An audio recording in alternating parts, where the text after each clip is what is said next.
माहौल तो कुछ ऐसा बना रखा है कि बाजार डूब ही जाएगा, अब इसे किनारा नहीं मिलेगा। ऐसा डर का माहौल है और ऐसा हो भी क्यों ना। बराबर गिरावट अप्रैल से हो रही है। ये हो रहा था कुछ रिकवरी होगी, कुछ रिकवरी होगी। तो ये जो ट्रेडर फंस गए हैं, खास तौर पे वो ट्रेडर जो मार्जिन पर काम करते हैं। मार्जिन ट्रेडिंग मैंने पहले भी बताया था कि बहुत खतरनाक है। रोज स्टॉप लॉस कट रहे हैं उनके, M2M मार्जिन भरे भरे परेशान है, लॉस बुक करना पड़ रहा है, पोजीशन काटी जा रही है। फेंडो में जो भी काम कर रहा है उसकी ऐसी तैसी हो रखी है।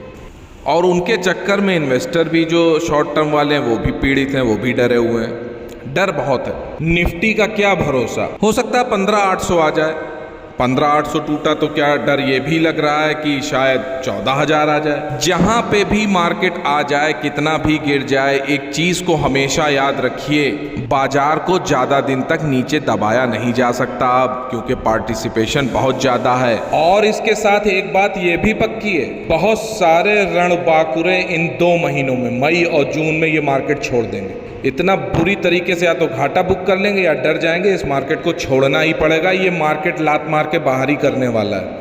मार्केट बड़ा निर्दयी है, ये समझ लीजिए। अगर धैर्य से काम नहीं किया, अगर छोटी छोटी क्वांटिटी में काम नहीं किया, अगर अपनी पूंजी को मैनेज करके नहीं चले, अपने बजट के अकॉर्डिंग आपने खरीदारी नहीं की, एक साथ एक मुश्त खरीदारी कर ली, तो समझ लीजिए यहाँ फंसना है। यहाँ एक ही मोड चलेगा, RPS मोड। थोड़ा थोड़ा खरीदो, थोड़ा थोड़ा प्रॉफिट बुक करो। लॉन्ग टर्म के हो तो लेके 10 साल के लिए सो जाओ।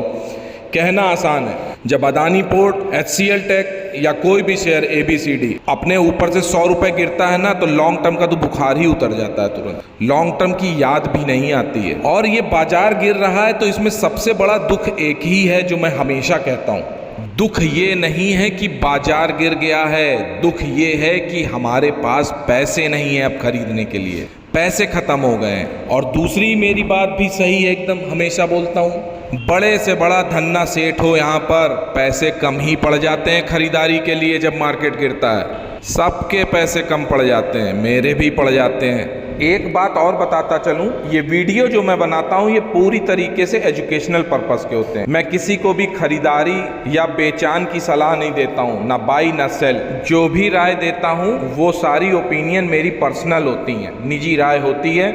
हाँ, मार्केट में इतने दिनों से हूँ तो अपने अनुभव जरूर शेयर कर देता हूँ। कभी कभार जो मैं ट्रेड लेता हूँ खुद वो शेयर कर देता हूँ। और साथ ही साथ जो नए लोग मार्केट में आए हैं तो उनको कुछ सिखाने की एक रहती है बात कि मेरे अनुभव से कुछ सीख लें, गलती ना करें। क्योंकि मार्केट में गलती की सज़ा सिर्फ और सिर्फ फांसी है, फांसी ही लगेगी यहाँ पर। और मार्केट बड़ा विचित्र तरीके से काम करता है। जो टीवी और जो ये सब दिखाया जा रहा है, काम इस तरह से नहीं हो रहा है। ये जो महंगाई का डर बताया जा रहा है ये अलग विषय है। महंगाई तो पिछले 50 सालों से है और आगे के 50 साल रहेगी। महंगाई कभी नहीं गड़बड़ हुई, बस बताई गई महंगाई, कभी महंगाई दिखाई गई, कभी छुपाई गई। महंगाई हमेशा रही। और ये बाजार भी बराबर अनवरत चल रहा है। अमेरिका में तो 100 साल पुराना इतिहास है, अपने यहाँ भी करीब 30 साल हो गए, 40 साल मार्केट चल ही रहा है। मार्केट में कुछ गड़बड़ नहीं होगा। और इसी महंगाई के शोर के बीच से मार्केट एकदम भाग खड़ा होगा। आपको अभी वो दिन याद होगा जब फेड ने रेट बढ़ाने की बात करी थी। फेड को रात में रेट बढ़ाना था, दिन में इंडिया में गवर्नर साहब आते हैं, 0.4% का रेपो बढ़ा देते हैं, मार्केट गिर जाता है। उसी दिन LIC का IPO ओपन होता है। सारी कथाएं एक साथ चल रही हैं। अब इसमें पर्दे के पीछे क्या चल रहा है ये नहीं पता है। और दूसरी तरफ इंडेक्स को मैनेज किया जा रहा है। अब कालीन भैया नहीं गिर रहे हैं, IT सेक्टर पूरा गिर गया। क्यों? कालीन भैया को तो 3,000 रुपए के ऊपर जाना है अक्टूबर नवंबर तक। आज उनका इत्तेफाक से रिजल्ट भी है। एक तो ये बात हो गई। दूसरा, डाउ जोन, जिस दिन फेड रेट घटाता है उसी दिन डाउ जोन 900 पॉइंट की रैली करता है। इसके बाद दूसरे दिन यहाँ एक्सपायरी लगी। देखिए एक चीज समझ लीजिए, ऑपरेटर यहाँ नहीं, पूरा ऑल ओवर वर्ल्ड मैनिपुलेशन है मार्केट में। 900 पॉइंट डाउ बढ़ता है, डाउ जोन्स। इसके बाद सुबह मार्केट यहाँ गैप अप खुलता है, 200 पॉइंट ऊपर खुलता है, एक्सपायरी पूरी वीकली सही की जाती है और थोड़ा सा गिर के मार्केट बंद हो जाता है। अब आज का दिन है फ्राइडे, आज गैप डाउन खुला।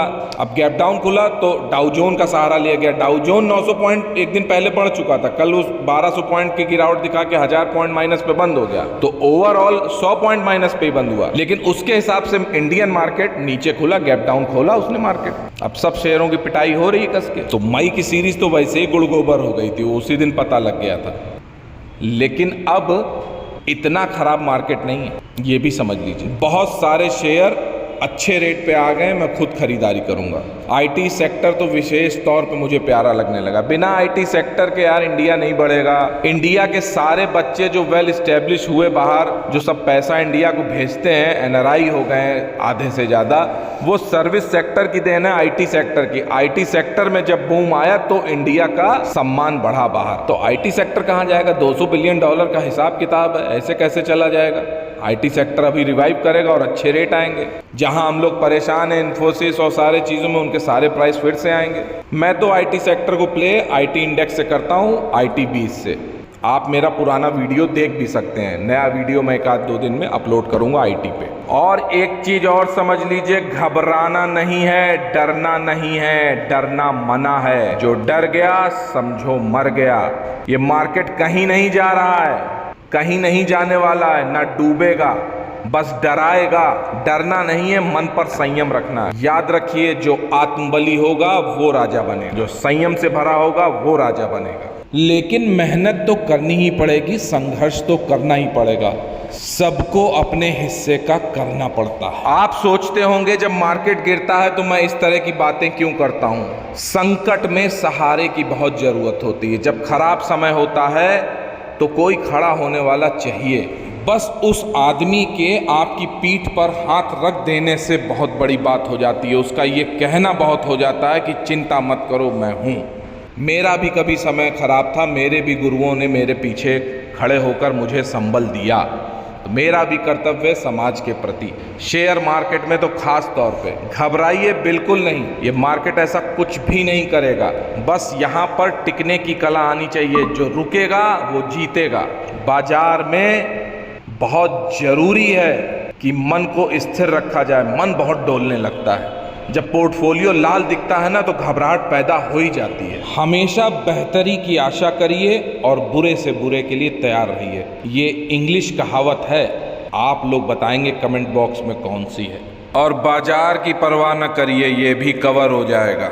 वीडियो में कही गई मेरी बातें अच्छी लगी हो तो प्लीज़ वीडियो को लाइक करिए, चैनल को सब्सक्राइब करिए, इष्ट मित्रों को शेयर करिए। आज के लिए इतना ही, नमस्कार।